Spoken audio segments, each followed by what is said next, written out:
مگر وہ خاوند کے سامنے اف تک نہیں کر سکتی تھی، اس لیے کہ اسے بچپن سے ہی یہ تعلیم ملی تھی کہ شوہر کے سامنے بولنا ایسا گناہ ہے جو کبھی بخشا نہیں جاتا۔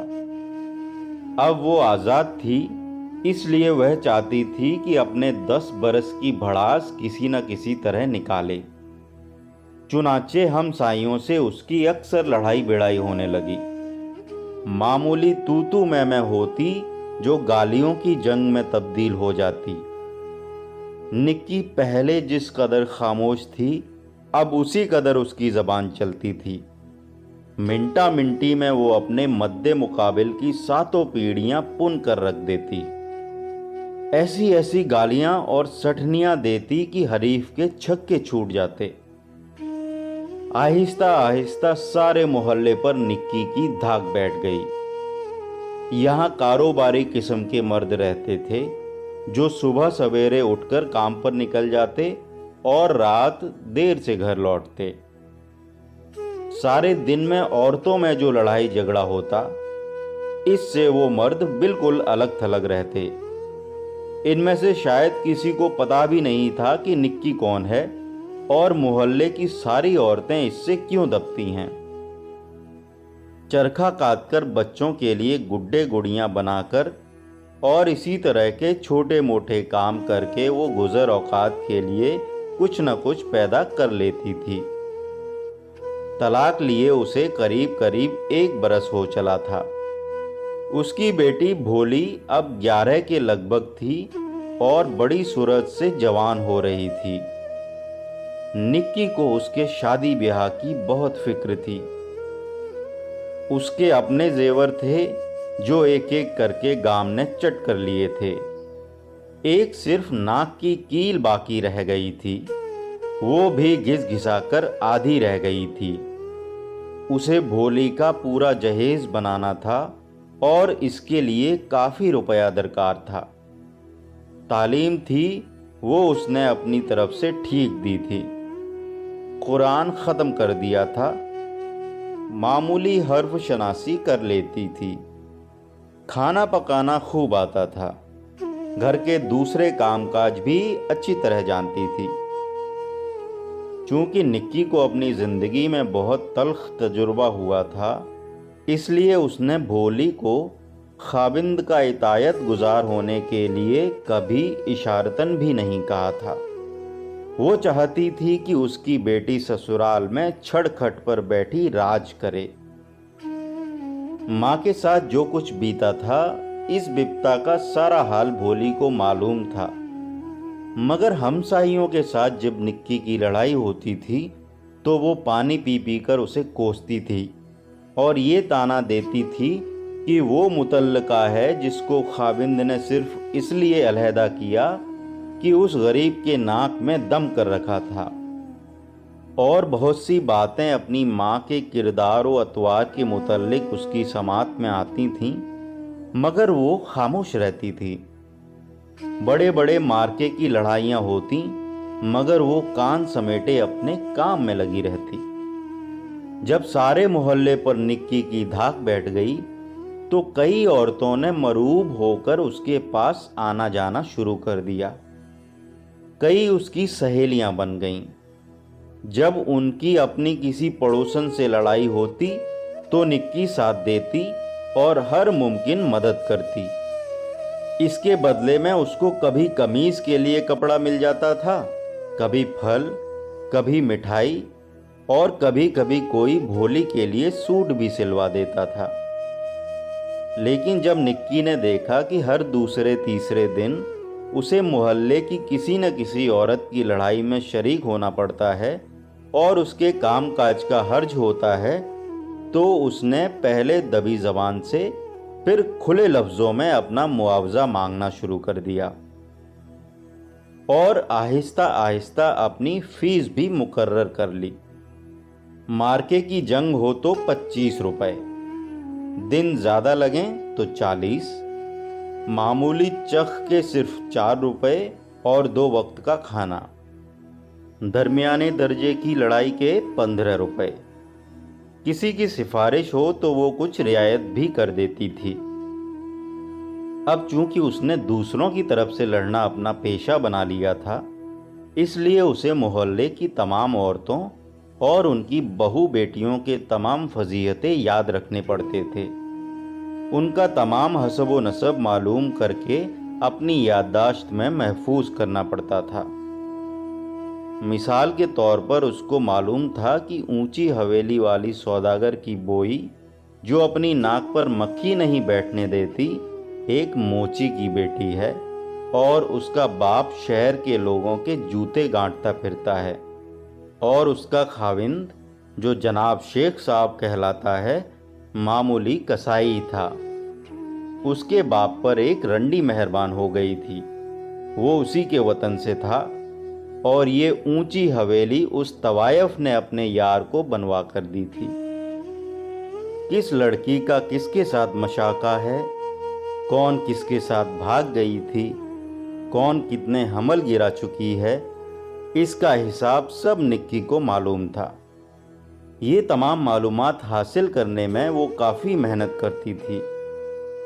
کچھ مسائلہ اس کو اپنے موکلوں سے مل جاتا تھا، اس کو اپنی معلومات کے ساتھ ملا کر وہ ایسے ایسے بم بناتی کہ مد مقابل کے چھکے چھوٹ جاتے تھے۔ ہوشیار وکیلوں کی طرح وہ سب سے وزنی ضرب صرف اسی وقت استعمال کرتی تھی جب لوہا پوری طرح سرخ ہوتا۔ چنانچہ یہ ضرب 16 آنے فیصلہ کن ثابت ہوتی تھی۔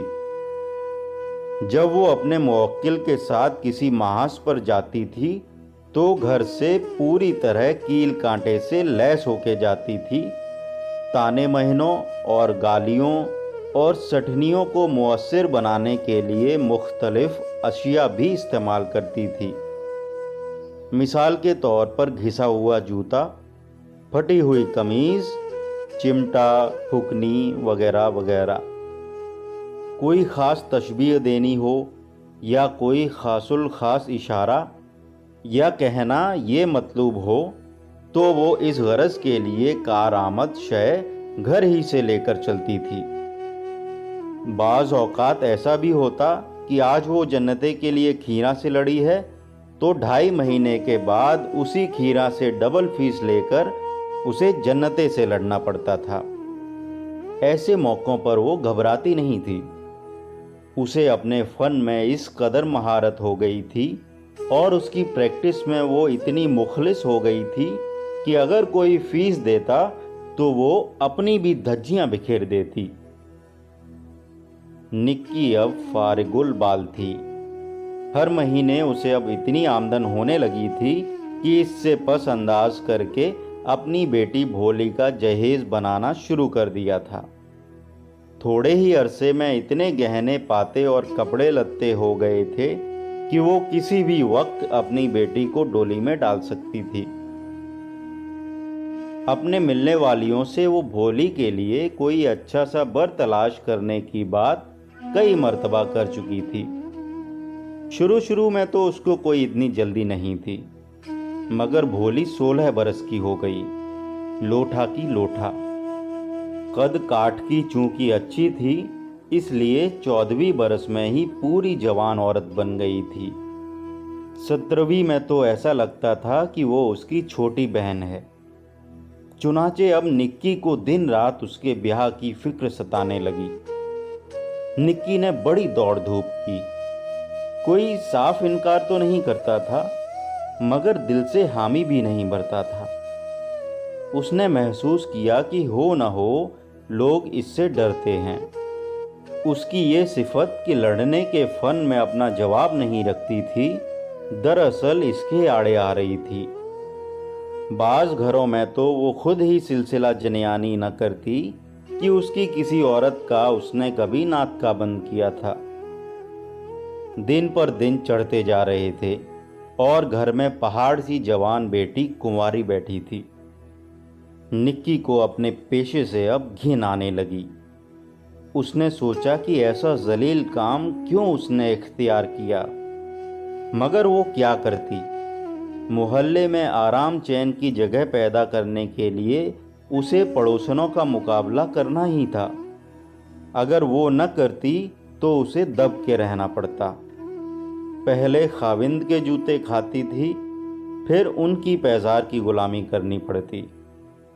یہ عجیب بات تھی کہ برسوں دبیل رہنے کے بعد جب اس نے اپنا جھکا ہوا سر اٹھایا اور مخالف قوتوں کا مقابلہ کر کے ان کو شکست دی، یہ قومیں جھک کر اس کی امداد کی طالب ہوئیں کہ دوسری قوتوں کو شکست دیں، اور اس کو اس امداد پر کچھ اس طرح راغب کیا گیا کہ اس کو چسکا ہی پڑ گیا۔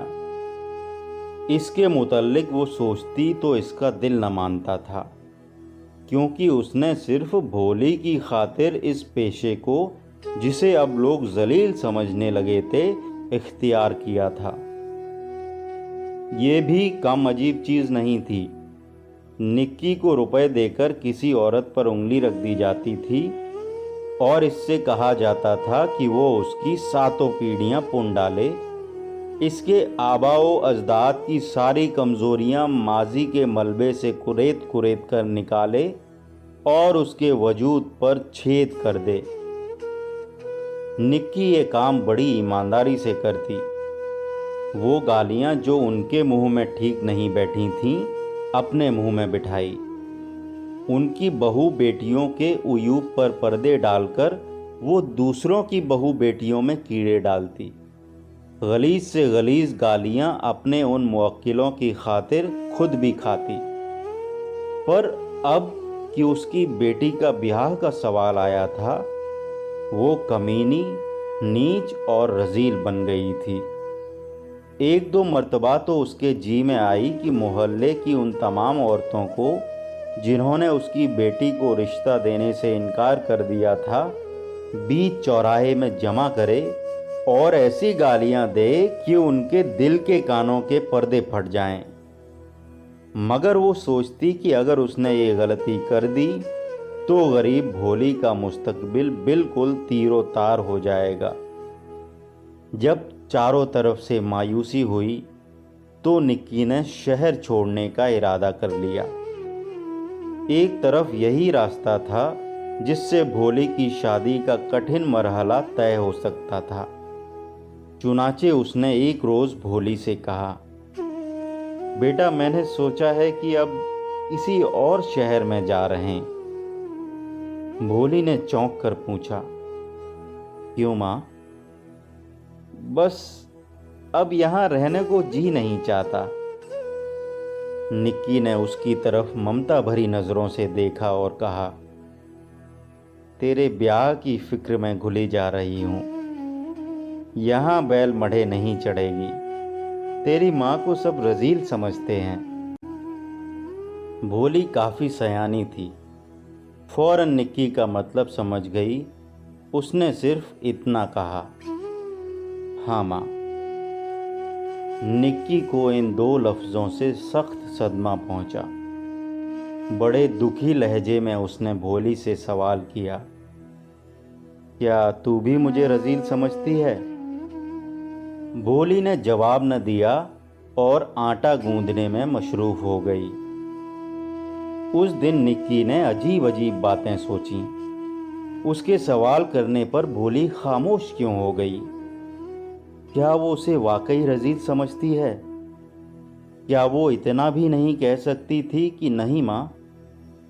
کیا یہ باپ کے خون کا اثر تھا؟ بات میں سے بات نکل آتی اور وہ بہت بری طرح ان میں الجھ جاتی۔ اسے بیتے ہوئے 10 برس یاد آتے، بیاہی زندگی کے 10 برس جس کا ایک ایک دن مار پیٹی اور گالی گلوچ سے بھرا تھا۔ پھر وہ اپنی نظروں کے سامنے متعلقہ زندگی کے دن لاتی۔ ان میں بھی گالیاں ہی گالیاں تھیں جو وہ پیسے کی خاطر دوسروں کو دیتی رہی تھی۔ تھک ہار کر وہ بعض اوقات کوئی سہارا ٹٹولنے لگتی اور سوچتی، کیا ہی اچھا ہوتا کہ وہ طلاق نہ لیتی، آج بیٹی کا بوجھ گام کے کندھوں پر ہوتا۔ نکھٹو تھا، پرلے درجے کا ظالم تھا، عیبی تھا، مگر بیٹی کے لیے ضرور کچھ نہ کچھ کرتا۔ یہ اس کے عجز کی انتہا تھی۔